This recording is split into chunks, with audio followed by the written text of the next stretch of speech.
The following program, NORML Show Live, is intended for responsible adults only. We advocate for the repeal of marijuana prohibition for adults. We discuss the science, culture, and controversy about America's marijuana laws. We do not advocate or encourage any illegal activity and advise all listeners to learn their state and federal marijuana laws by visiting NORML.org, NORML.org. Opinions and claims made by guests and advertisers of NORML Show Live are their own and do not necessarily reflect the philosophy and policies of NORML. Listener discretion is advised.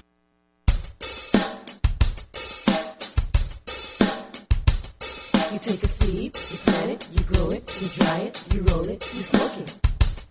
You take a seed, you plant it, you grow it, you dry it, you roll it, you smoke it, and it goes down smooth. Hey! Spanning the continent to bring you the truth about cannabis and marijuana law reform. I smoke pot and I like it a lot. From the promise of legalization. And I think we need to rethink and decriminalize our marijuana laws. To the agony of prohibition. One major responsibility is to encourage people to use less drugs. The National Organization for the Reform of Marijuana Laws presents NORML Show Live, Marijuana Nation. Now, here's your host, NORML's Outreach Coordinator, Radical Russ Belville. Good afternoon, everyone. Welcome. It is Wednesday, May 19th, 2010, and it's got to be 420 somewhere in the world. Thanks for being here for our show. 60 minutes of news, talk, interviews, information, music, comedy, and more by, for, and about the cannabis community. Brought to you by the NORML Foundation. Make sure to check us out at NORML.org for all the information you need about marijuana. And joining me here in the studio, the maestro, Ganja John. Hey, everybody. Hey, John. Hey, we were just discussing before the show starts how some days, you can start your day and just feel awful, just feel terrible, yeah. And there's something about that first bowl of the day that can make it all worthwhile. Well, I was about on the second bowl before I felt it, but, yeah.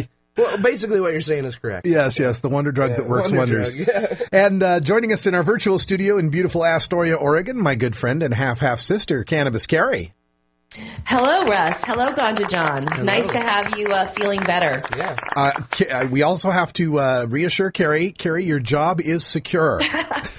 I got a call this morning from Carrie. It's like, am I fired? I'm like, what the hell is she talking about? I had put this note up on the stash about trying to find someone to do the news reading for the weekly news. We have this weekly news podcast for NORML. It goes out every week, but it's a separate recorded thing from this show. Carrie thought I was talking about her gig with reading the news on this show. I thought you broke up with me on a Post-it note. I know, that would be the worst way. Firing. That's worse than a text, breaking up through a blog. Yeah, breaking up through blog. I think that's the ultimate in bad manners. But no, Carrie will be here reading our news like she does every day, and she's going to start reading some weekly news for us too. So thanks so much, Carrie. You bet. All right, so we get to the news right after our first break. So what's in our headlines today? Well, we're going to look at a court case that's going down in California starting today that might be a test case for those people that are up against federal charges for running dispensaries. We're also going to do another World Cannabis News. I like to kind of get out of our borders and see what's going on in cannabis in the rest of the world. Another European city is moving towards decrim. We're going to talk about that.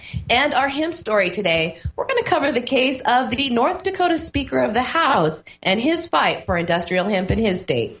All right, we'll be looking forward to that news right after our first break. Also, in breaking news happening right now, we've gotten this from the folks in our chat room, our Canadian friends, telling us all about the occupation of Stephen Harper's office by Jody Emery and other activists, not just protesting the extradition of her husband, Mark Emery, but also protesting the S-10 bill that's going on up there. The folks up in Canada, they have a new conservative government. Well, it's not that new, but have a conservative government for the first time in a long time. And this conservative government has decided they want to institute mandatory minimum sentences for marijuana, like we have here in the United States, because, it works so great here.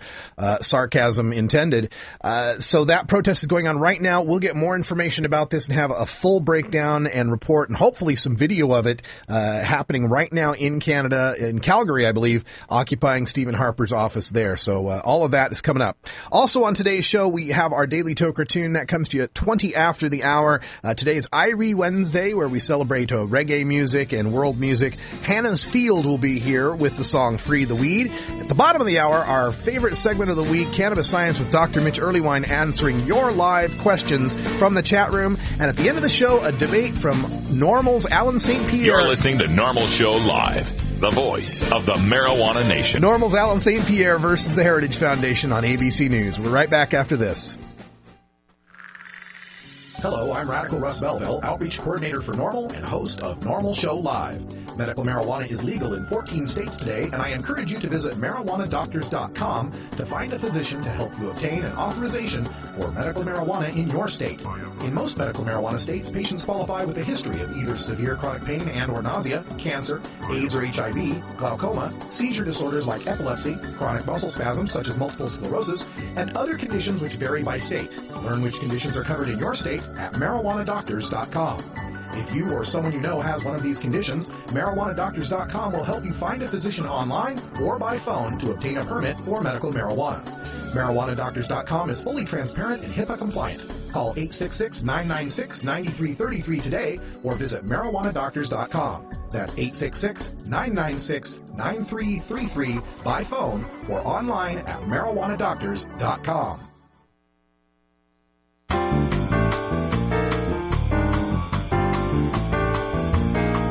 Medical marijuana, industrial hemp, consumer cannabis. It's time for this week's NORML News with Cannabis Carrie. A court case that begins today is being monitored closely by cannabis advocates who say that this will be a test case as the first federal dispensary prosecution in the nation to go to trial since President Obama ordered the DEA to stop raiding dispensaries. In San Diego County, James Stacy is the defendant whose dispensary, Movement in Action, was raided by a multi-jurisdictional task force on September 9th. In October, the Justice Department directive was issued. Stacy's lawyers will argue that he is entitled to admit evidence of state law compliance as part of his defense. More than a dozen dispensaries were raided during Operation Endless Summer, a campaign carried out by both federal and state authorities, but only 2 owners are facing federal charges, Stacy and Joseph Nunez, who pleaded guilty in his case and received a 1-year prison sentence. The group Americans for Safe Access are watching the case carefully. Joe Elford, their chief counsel, said that with the new enforcement policy on medical marijuana, that the federal government should not be trying the case at all, and at the very least, Mr. Stacy's case should be deferred to the state courts, where he is guaranteed a defense against his charges. Stacy has been charged with cultivation of marijuana with intent to sell, conspiracy to cultivate, and possession of a firearm. If convicted, he would be punished by 20 years behind bars. Well, this is the first case, like Carrie mentioned, the first case to come to trial after the Obama promise to not use federal resources to go after dispensaries, with the caveat that those were the ones that were in compliance with state law. There's always an out when you listen to politicians, and this was the out. It seems to me that the goal here is to kind of change the rhetoric with regard to federal prosecution without really changing what they're doing. And we reported earlier about the Obama drug war budget and how they come out and say they want to have more treatment and more, prevention of drug abuse. And yet their budget, what they do, comes out 2/3 in favor of law enforcement and interdiction, pretty much just like every other drug war budget we've seen through both Democratic and Republican administrations. This situation where they say, we won't use federal resources to go after dispensaries that are in accordance with state law seems to me like they want to look like they're not being the heavy. They want to pass the heavy lifting on to the locals, to have the local sheriffs that don't like cannabis getting involved there and taking those charges to federal court so that they can say, well, we said we wouldn't go after the ones that were in accordance with state law, but if the local people are bringing that prosecution to the federal courts, then, well, that really wasn't us. And once it's in the courts, we have to obey the rule of law and take it through the process and through the system. So it'll be interesting to see how that plays out. Again, being the Mr. Stacey being able to admit evidence of his compliance with state law, that is a major point here, and that could be very helpful in his defense. You know, we saw the Ed Rosenthal case when that went through, and he was able to talk about in state court how he was, complying with growing for patients and so on, and the judge was lenient and only gave him like $1 fine. So it'd be very interesting to see how this turns out. I don't see that as a possible outcome in this federal case, but at least now we'll get some of our evidence in court. Berlin, Germany has had a soft stance on marijuana use, and foreigners traveling to the European city have reported that it isn't uncommon to smell marijuana when strolling through a city park or even in the back of a regular cafe. Now the German capital city is taking a step further toward becoming one of the most cannabis-friendly cities in Europe. The city's top health official has made a statement that she is planning on raising the amount of marijuana that one could legally possess and hash up to 15 grams without any legal repercussions. German federal law prohibits the possession of marijuana beyond a vague small amount, but it leaves it up to the states to determine exactly what a small amount means. Most of the German states have legally defined a small amount to be 6 grams. Berlin has enjoyed a 10-gram limit on the regulation that is expiring next month, so the increase will come with a new regulation. The health regulator that is responsible for the change, Katrine Lopschur, is getting some heat from her far-left party, who are advocating for legalizing cannabis altogether. The opposition are coming out swinging as well, saying that Berlin has stepped up efforts to combat drug dealing in the city over the last year, and raids on public parks to round up dealers have been happening. They feel that the new regulation would be a contradiction to their efforts by making it easier for dealers to carry a legal amount. If the proposed measure goes into effect, Berlin's marijuana laws would be among the most liberal in Europe. In the Netherlands, individuals are allowed to possess just 5 grams for personal use without fearing prosecution. In Belgium, it is only 3 grams. Only in the Czech Republic, who recently passed the most liberal drug law in Europe, allowing individuals to grow up to 5 cannabis plants or be in possession of as many as 20 marijuana cigarettes. They would be the only one that has more lenient laws after the Berlin is passed. Wow, you know, this is for folks here in America listening to this and hearing that, wow, you can carry around 5 grams or 6 grams or 10 grams. It's not a problem. And Germany, Berlin, Germany now talking about 15 grams. That's, over a half ounce, just a little bit over a half ounce there.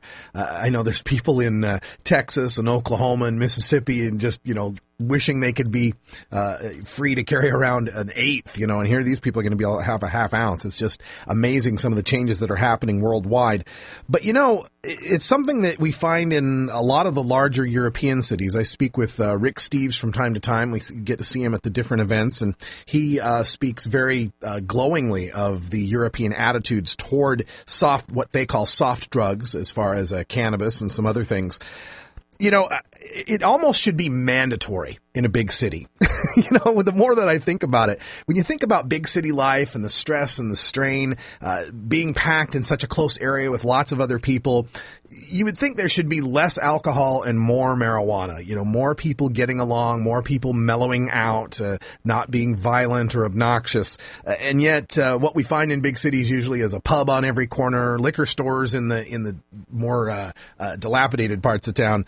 I encourage Berlin and all these big cities, not just, of course, in Europe, but of course here in America. Let's get sensible about this and allow people to have at least a personal amount of cannabis.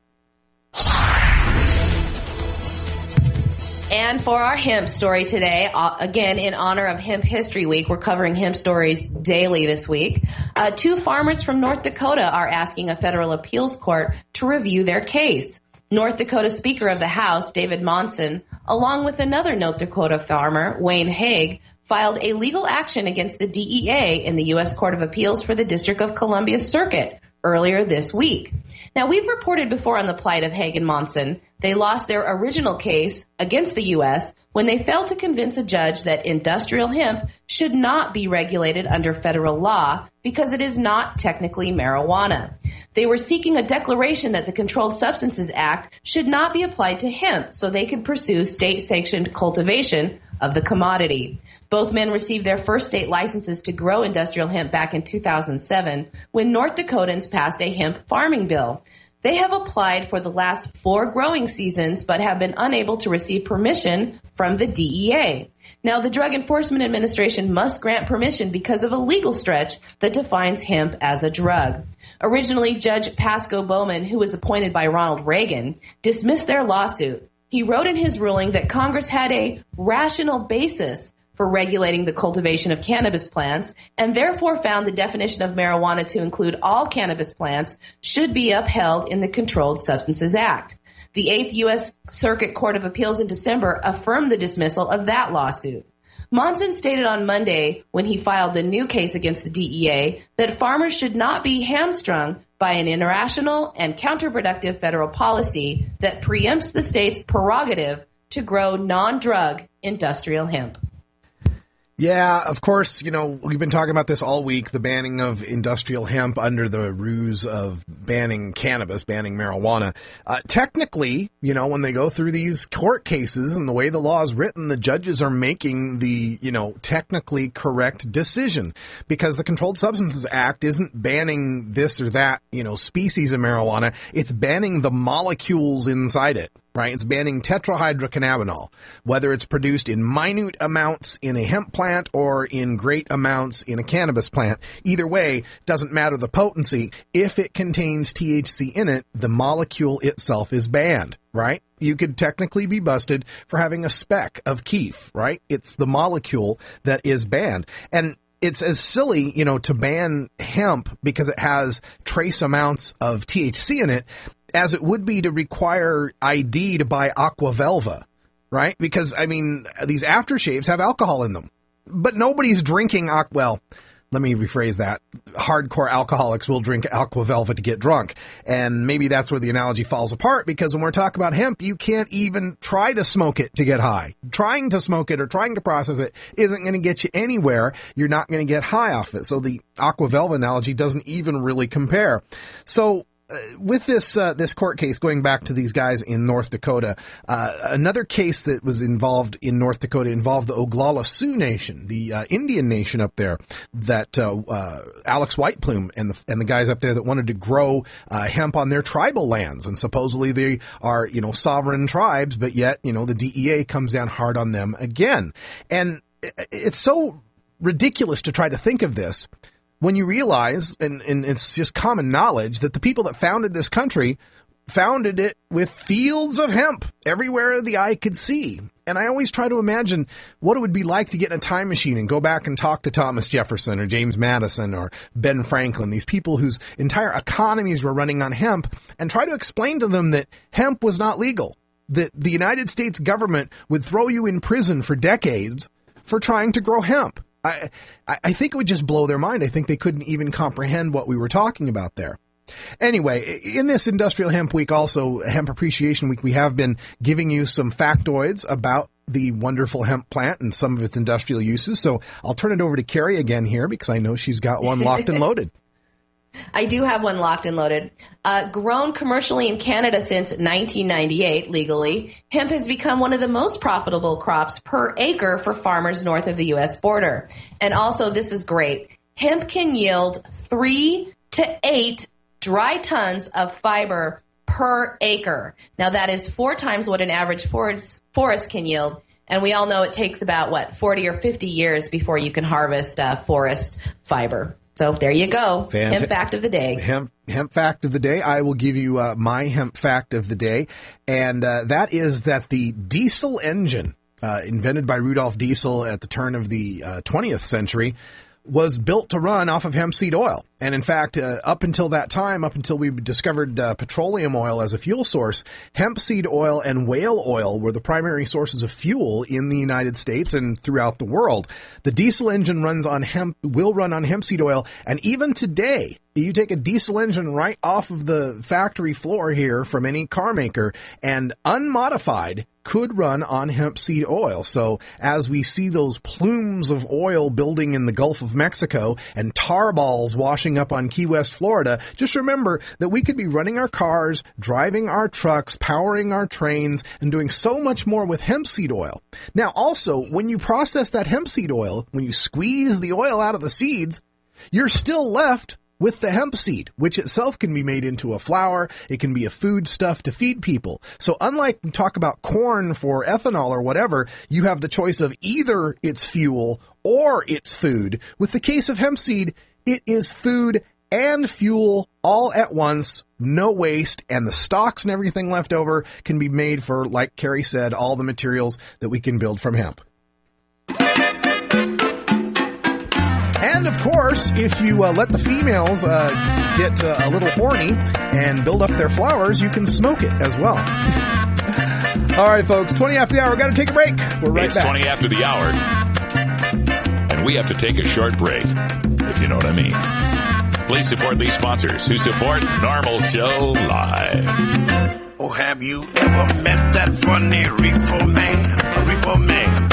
Have you ever met that funny reefer man? A reefer man.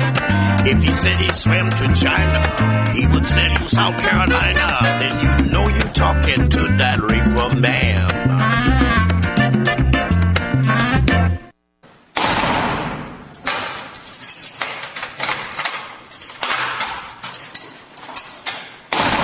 Law420.com. Hello, I'm Russ Belville, Outreach Coordinator for NORML. In my job, I read literally hundreds of headlines each month involving nonviolent, productive citizens whose lives are ripped apart by a marijuana or drug arrest. Many citizens could avoid arrest by refusing police searches and remaining silent, but police are well trained to confuse and intimidate. That's why you have a right to speak to an attorney before answering any police questions. I hope you never need to exercise that right, but if you do, make your first call to the law offices of John C. Lucy IV. John Lucy is an accomplished criminal defense attorney with expertise in Oregon's medical marijuana law. John Lucy understands and respects cannabis and drug consumers of all backgrounds. Call John C. Lucy IV at 503-227-6000 or visit in downtown Portland. Address available at law420.com. That's John C. Lucy IV at 503-227-6000 or visit law420.com today.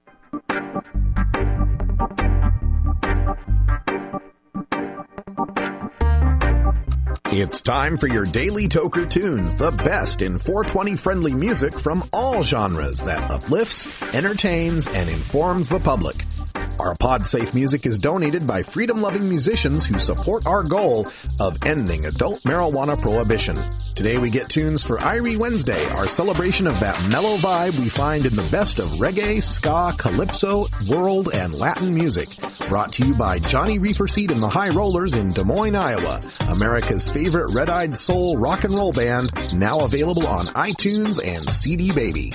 If you'd like to submit your song to be played on NORML Show Live, send it to us at stash@norml.org or mail your CD to NORML Outreach, 4110 Southeast Hawthorne Boulevard, number 161, Portland, Oregon, 97214.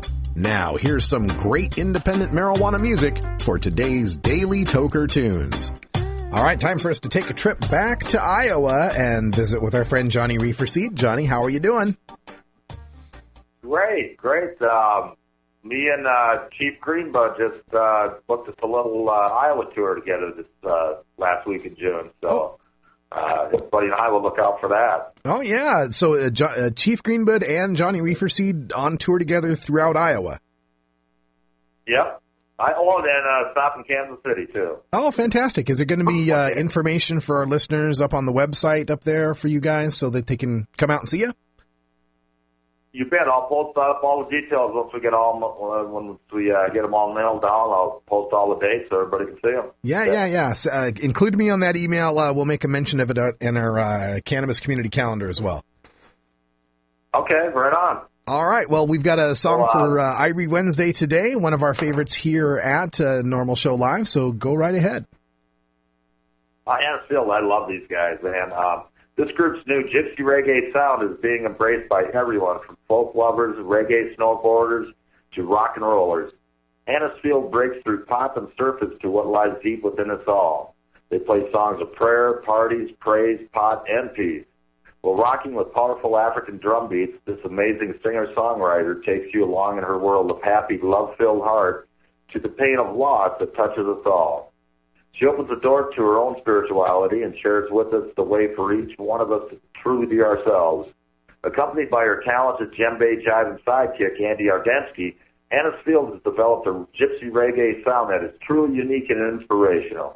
Today's every Wednesday toker tune, Free the Weed on 420, I'm playing it a month late, in true stoner fashion, I guess, is a track off Hannah's new CD, Music, Magic, and Medicine, which will be released this summer along with a vegetarian cookbook by Bongo Bliss. That'll be pretty interesting. Mm-hmm.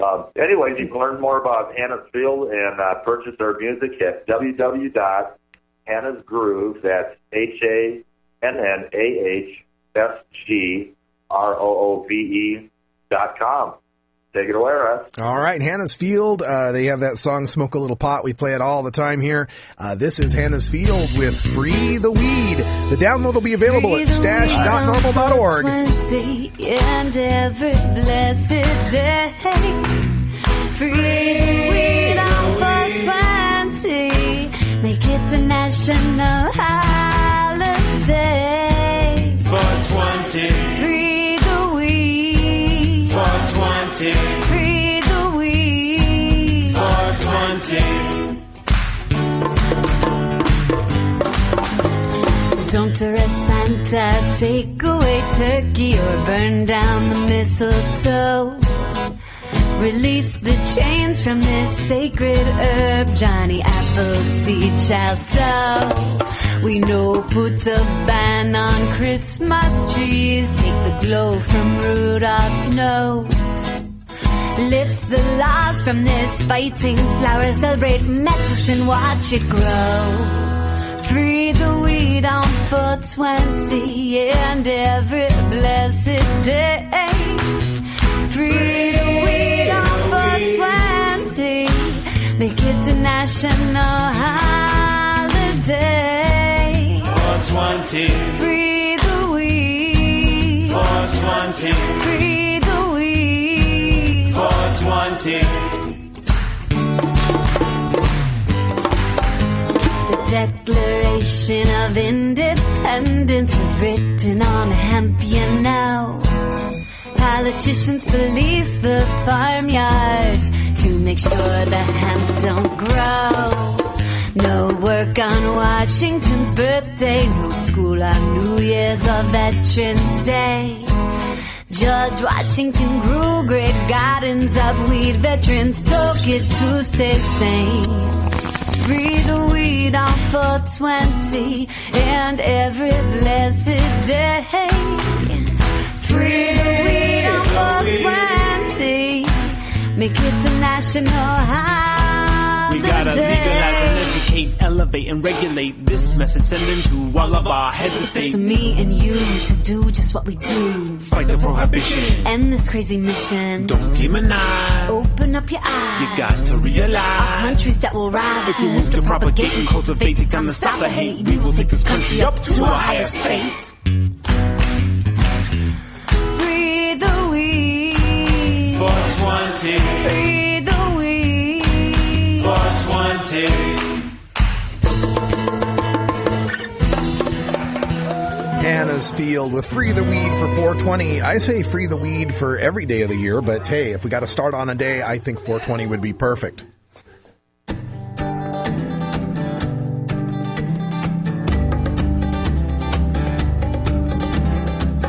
Support legalizing and taxing marijuana use. I think it's time for debate. NORML Show Live. And I think that we ought to study very carefully on what other countries are doing that have legalized marijuana and other drugs. Marijuana Nation. I saw him hanging there afterwards, a celebration party after the Mr. Olympia, smoking a joint.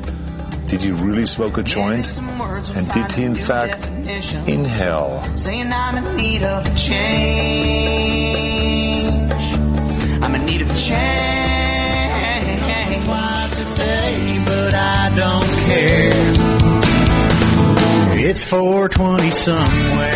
All right, folks, time to check out our NORML Cannabis Community Calendar, which you can find at normal.org/calendar. All of our local NORML chapters are invited to submit their events to the calendar. Just send me an email at stash@normal.org. On Wednesday, May 19th, that's tonight, Tulsa NORML in Tulsa, Oklahoma is having their meeting at the Hardesty Regional Library in Tulsa, Oklahoma. Just check out tulsanormal.org for more details.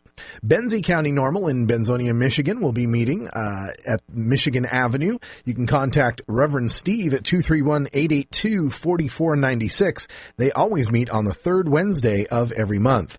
On Thursday, May 20th, tomorrow, Schoolcraft County NORML will be having their meeting at Hypnotic Hydroponics, 321 Deer Street in Manistee, Michigan. This is their monthly meeting. And Philadelphia NORML has their monthly meeting at the A Space at 4722 Baltimore Avenue in Philadelphia, Pennsylvania.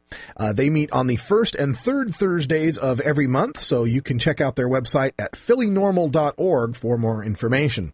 On Friday, May 21st, the South Central Michigan Compassion Club fundraiser is taking place. You can call Rena Moss for more information at 517-869-2694. I'm sorry, that's Trina Moss. Or you can email onegirl@frontiernet.net. That's onegirl@frontiernet.net. That's ONE, onegirl@frontiernet.net. Or just check out the calendar online for that website and email address. On Saturday, May 22nd, Oregon NORML is having their cardholders meeting. This will be for all Oregon NORML members, however. It's going to be an outdoor kind of barbecue meeting. The location of the park is listed on their website, so check out ornorml.org for more information. Miami Valley NORML in the Cincinnati, Ohio area is having a meeting on Hamilton Avenue in Cincinnati, and you can check out their website at mvnormal.org, as in MiamiValleyNormal.org. And Denver and Seattle and other locations around the country will be having a free Mark Emery rally. For more information, check out the NORML Cannabis Community Calendar at norml.org/calendar. Starfish Designs, makers of the original Gandalf. I'm Radical Russ, and when I want to relax, I always have my 17-inch long original Gandalf from Starfish Designs nearby. The hand-blown borosilicate glass is strong and easy to clean, and the design is sleek and sophisticated. Starfish Designs are available from Bend, Oregon at a glass retailer near you. For locations, call 541-788-GLASS. That's 541-788-4527.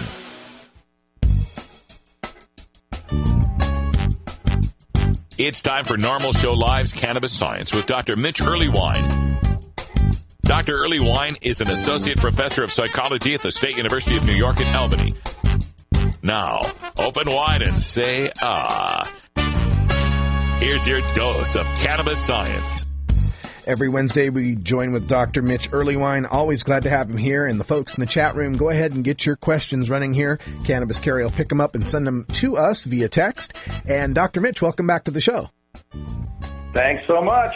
One thing I wanted to get to you real quick here before we get into their questions, and this is the study that we had up on normal.org.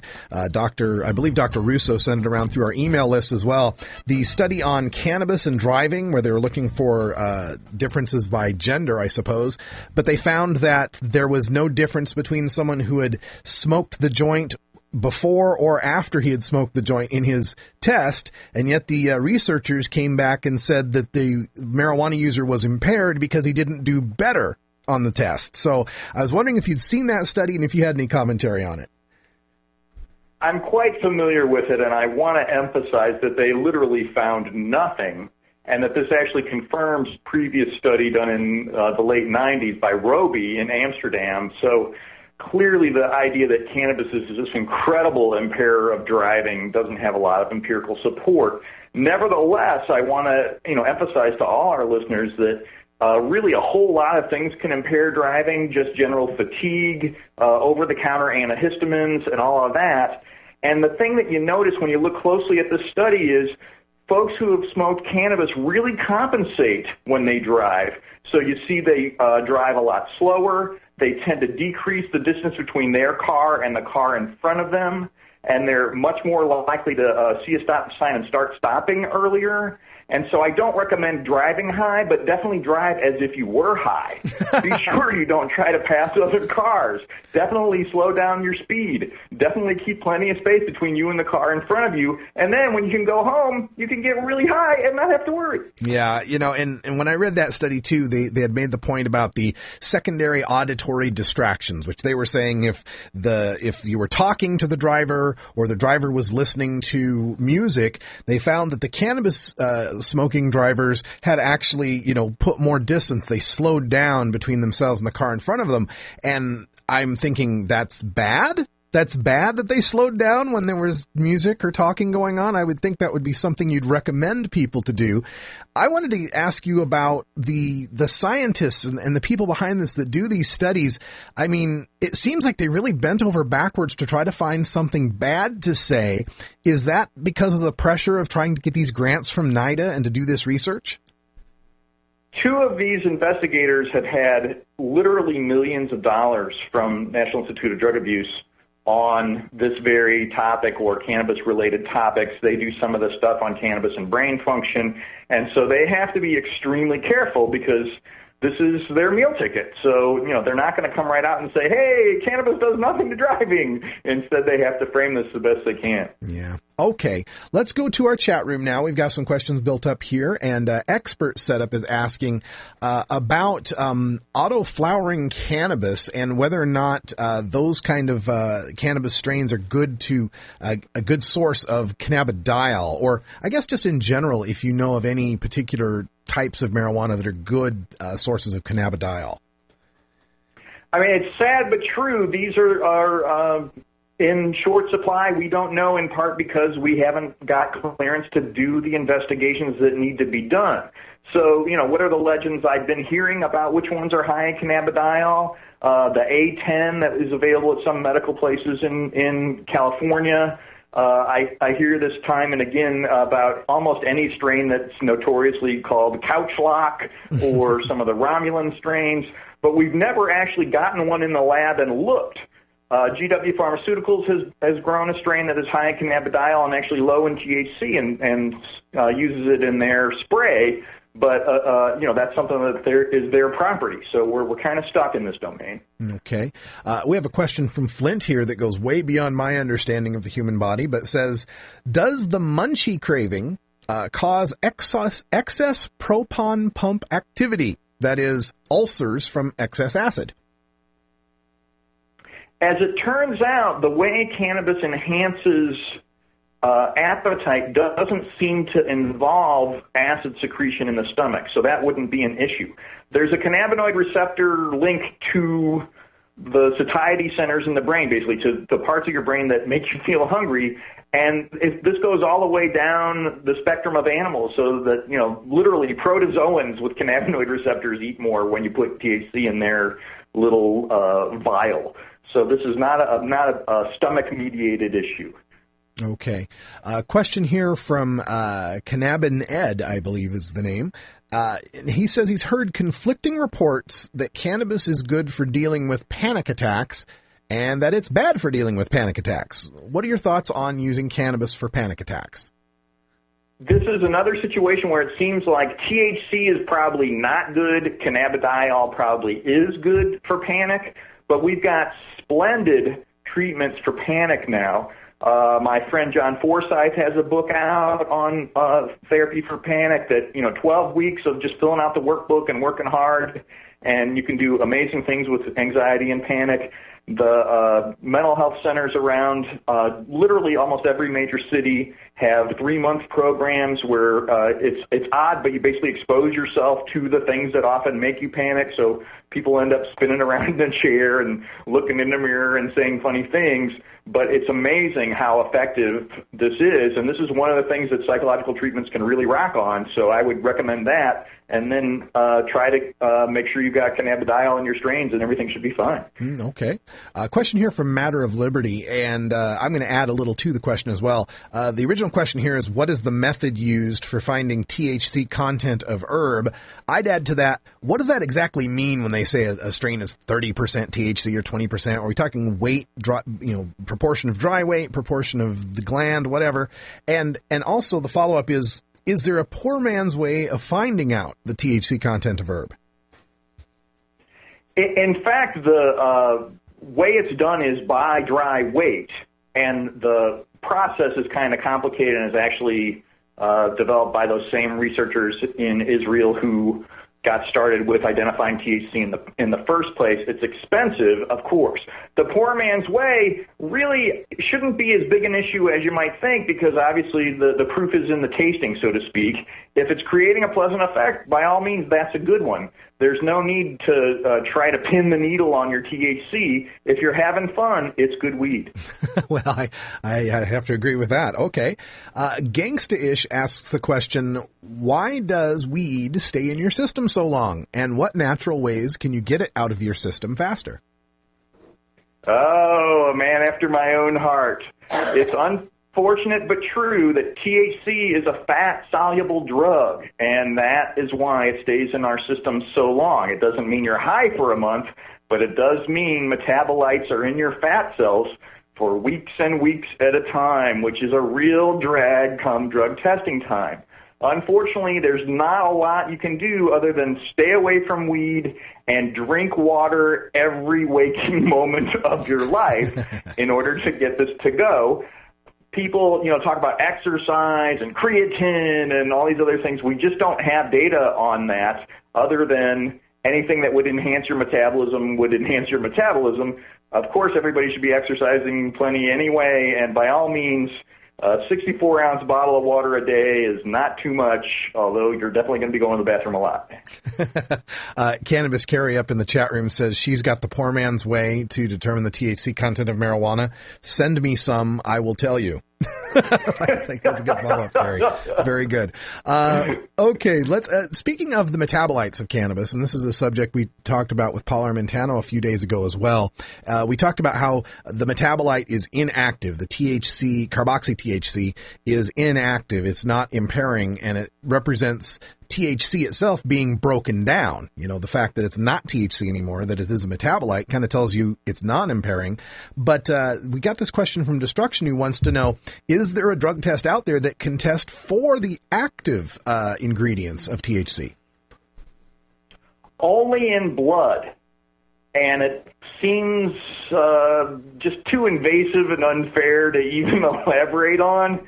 But in theory, if you took a blood sample pretty soon after smoking, you could detect just THC itself or a metabolite that is so close in the process that it's clearly intoxicating, like 11-hydroxy-THC or one of those.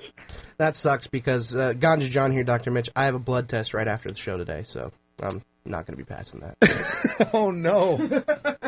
Well, I think we'll find a way to, we'll keep you out of jail. Yeah. That's what we'll do.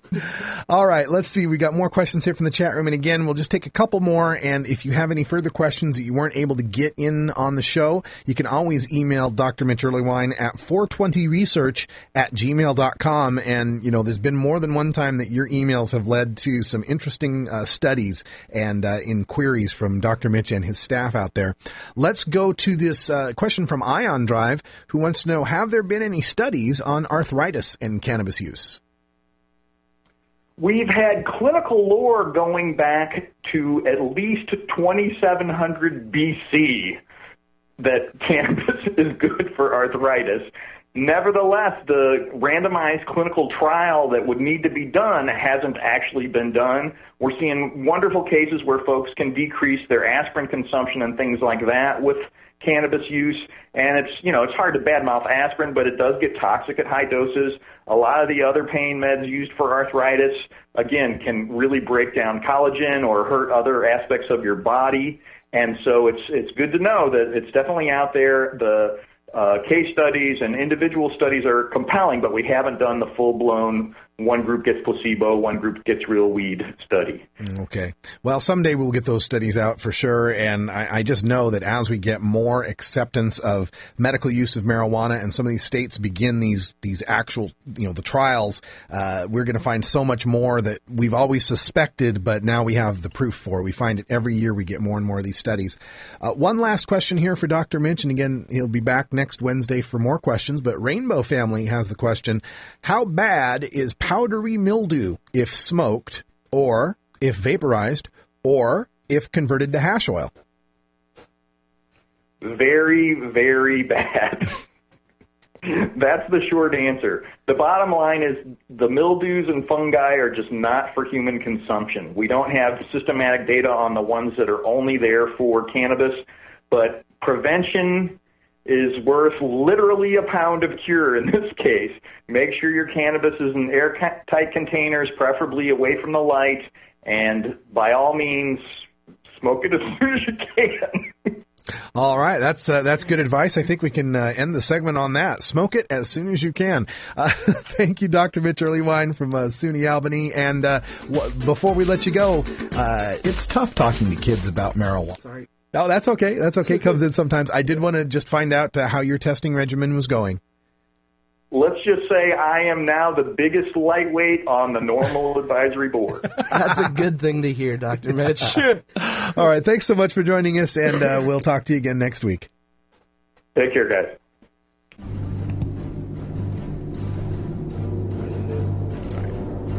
The effects of marijuana prohibition are felt by all Americans in every walk of life, regardless of race, creed, color, religion, party politics, social status, wealth, gender, sexual orientation, or even one's use or non-use of marijuana.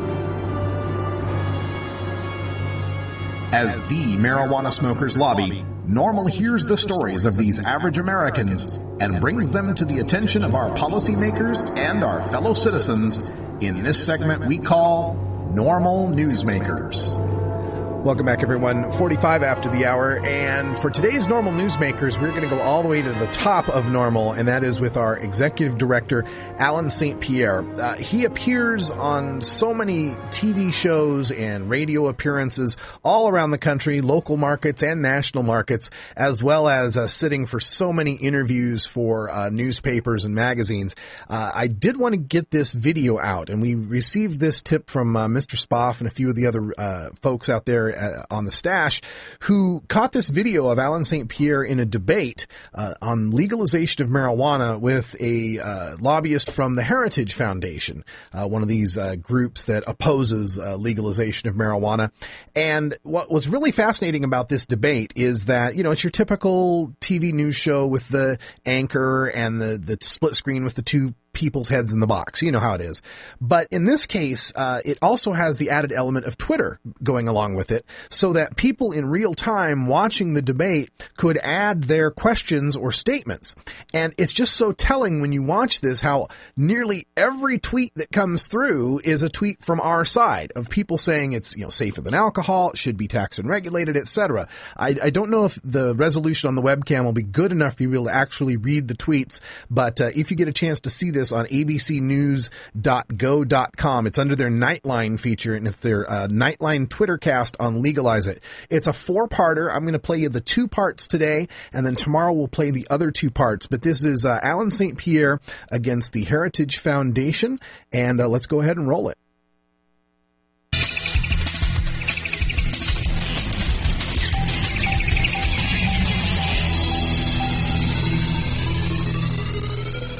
Good afternoon and welcome to the Nightline Twittercast. I'm Vicki Mabry. Thank you for joining us. 14 years ago, California passed a bill allowing for the prescribed use of so-called medical marijuana. Since that time, 13 other states have passed similar laws. This fall, a California voter initiative that would legalize possession and sale of marijuana has qualified for the November ballot. Now, while passage of this bill is by no means certain, it would be a watershed moment in the history of marijuana law in this country. So today we ask you, should marijuana be legal? Now, as always, we welcome your thoughts via Twitter. You simply go to the abcnews.com, go to Nightline, and click on our Twitter page. And remember to include @Nightline in your tweets. We also welcome those of you watching us live on Ustream.com. You can join the conversation via Twitter on your screen as well. Now, no package today. We're going to get straight into our guests. Our first guest is Brian Darling. He's director of the United States Senate Relations at the Heritage Foundation. Mr. Darling is against the legalization of marijuana, and he joins us live in the ABC News Washington Bureau. Welcome. Also with us today, Alan St. Pierre, the executive director of the National Organization Coalition for the Reform of Marijuana Laws, otherwise known as NORML. Mr. St. Pierre is for legalization of marijuana, and he also is in Washington. Thanks to both of you for being with us today. Brian Darling, why are you against the legalization of marijuana? Well, America already has a drug problem. If you look at the news coming out of Hollywood and the issues of prescription painkiller abuse we have in Hollywood and all the problems that we're having, I come to Wait a the minute, why are you singling out Hollywood, first of all? We got Rush Limbaugh, who had a drug problem already, so I don't think you can put that just on Hollywood. Not just on Hollywood, but America as a whole has a drug problem. So why would we go down the road of legalizing a drug that is unhealthy for your average American? It's something that's going to lead to other disorders. And not only that, it's going to make it What do you mean by disorders?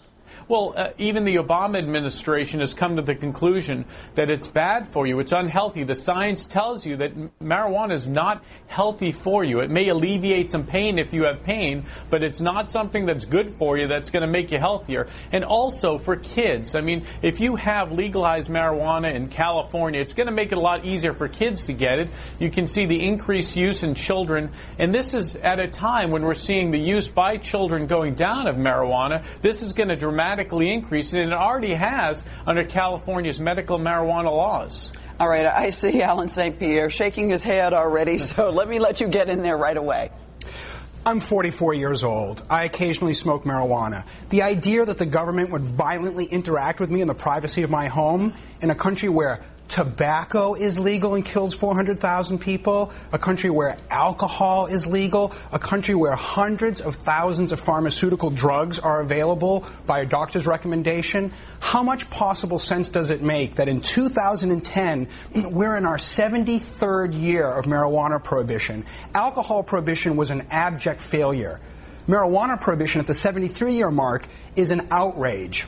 Okay, but let me ask you, Alan, is pot, let's call it by its common street name, is pot more dangerous than alcohol? No, I could smoke. I mean, do you think that it's pretty much equal and that's the way people would use it? People perceive marijuana now in the last 5 years as being not as harmful as alcohol. But specific to your question, not to be flip here, I could smoke every nanogram of marijuana in the District of Columbia, and I would just simply have very dry mouth and have to want to get something to eat immediately afterwards. If I drank 10 or 20 fluid ounces of anything over 100 proof, I'm dead. So you're saying that marijuana does not kill? Marijuana cannot kill. It has an LD rating of 50, meaning science has never measured the lethal dose. Okay, but Brian, it's not whether it's going to kill you or not. You're saying that there's a lot more wrong with it in between being good for you and killing you. Well, let's take a step back, too. I mean, you talk about the fact that marijuana is not legal. You know what else isn't legal? Heroin, crystal meth, cocaine, and a lot of other drugs. But would you make alcohol non-legal as well? No. I think we as a society, I actually drink alcohol every once in a while. I'm a tobacco user. I love my dip.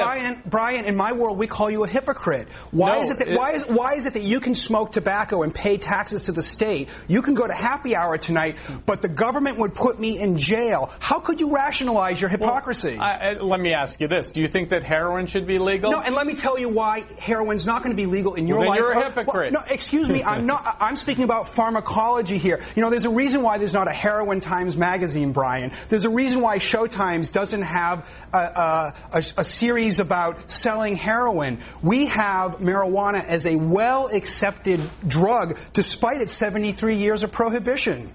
It's not that well accepted. It's illegal. And society is determined that it shouldn't be legal. Let's put some metrics on this. 75% of the public supports medical access to marijuana. 73% support this soft reform of decriminalization. 44% support legalization in California, where it started our conversation here today. 56% of Californians want marijuana legal. So you folks at the Heritage Institute who smoke tobacco, Foundation who smoke tobacco and use alcohol, you might want to be hypocrites, but the rest of the country, we don't want to be. ABC News Now. Good to know. do is look at the stats to know alcohol wrecks millions of lives daily. Science versus politics and morality. Another That's one exactly says, right. less isn't a bit moot with existing data clearly showing overall. This one doesn't make any sense. But anyway, go ahead, Brian. What were you saying about that first one? That's exactly right. Another one says marijuana is much safer than alcohol. We as a society have had a battle over the legalization of alcohol, and it's something that our Constitution has dealt with. And it's something that's allowed. People are allowed to use it. And I drink a beer every once in a while. I don't think there's anything wrong with that. But as a society, and there's nothing wrong with smoking a joint. Yes, nothing wrong with Brian. Because it causes so many problems for our society. You mean like alcohol? Look, you have to have tobacco? reasonable lines, reasonableness, and reasonable lines.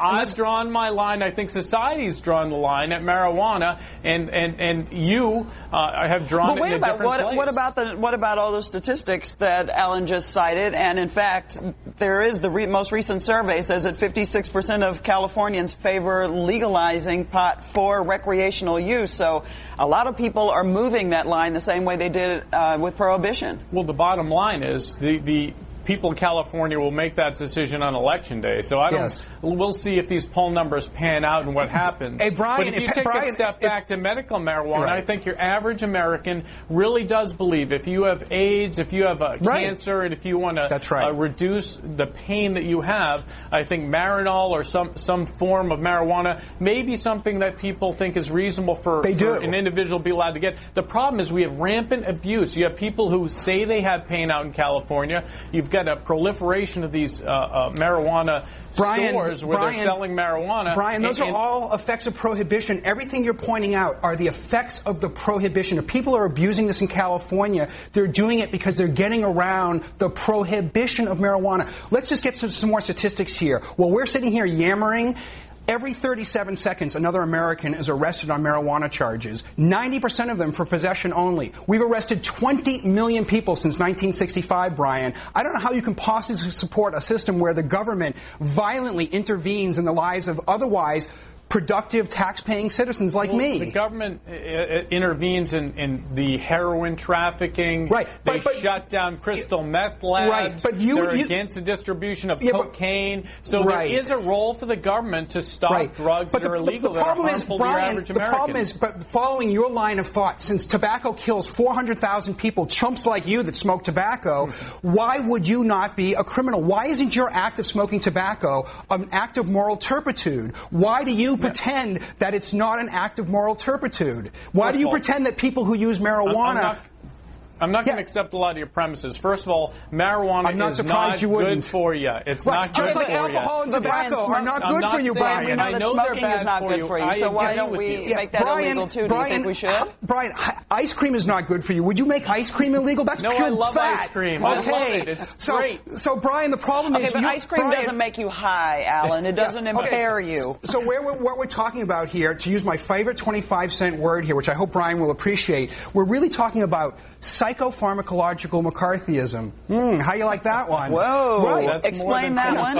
How could we have a society today where alcohol kills 100,000 people a year? All around America today, people will get pulled over for drinking and driving. 400,000 people will die annually just for using tobacco. That's right. So how could we justify arresting and incarcerating somebody who's using a substance that doesn't kill, doesn't addict, and doesn't cause the same problems of the drugs you consume? It does addict. It is addictive. Marijuana is an addictive drug. And it's a gateway drug to other drugs. Brian, is alcohol a gateway to other things? I mean, like marijuana? I mean, honestly, take a step back. Alcohol might lead you to marijuana, might lead you to who knows what else. Cocaine. Why doesn't it work that way? The gateway effect is absolutely not true. For every 102 people in the United States, according to the government data that measures people who use drugs, for every 102 people who use marijuana, one goes on to use heroin or cocaine. So blessedly, thankfully,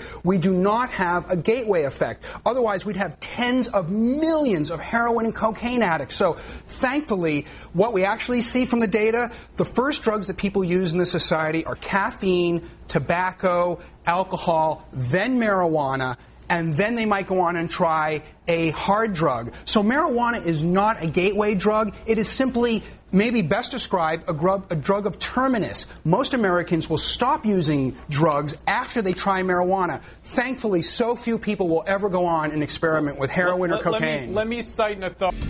Oh, we got to run it out there, but you can check that out on ABC News Video. We'll play parts 3 and 4 tomorrow on the show. For everyone here at NORML.org, I'm Radical Russ. For Ganja John, for Cannabis Carry, take care of each other, tokers.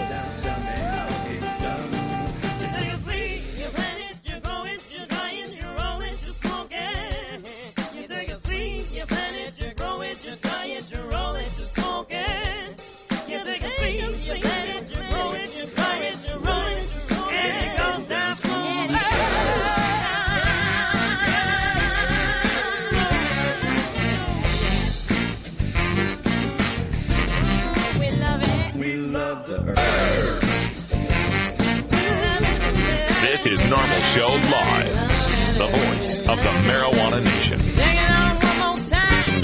You take a seed, you plant it, you grow it, you dry it, you roll it, you smoke it. You take a seed, you plant it, you grow it, you dry it, you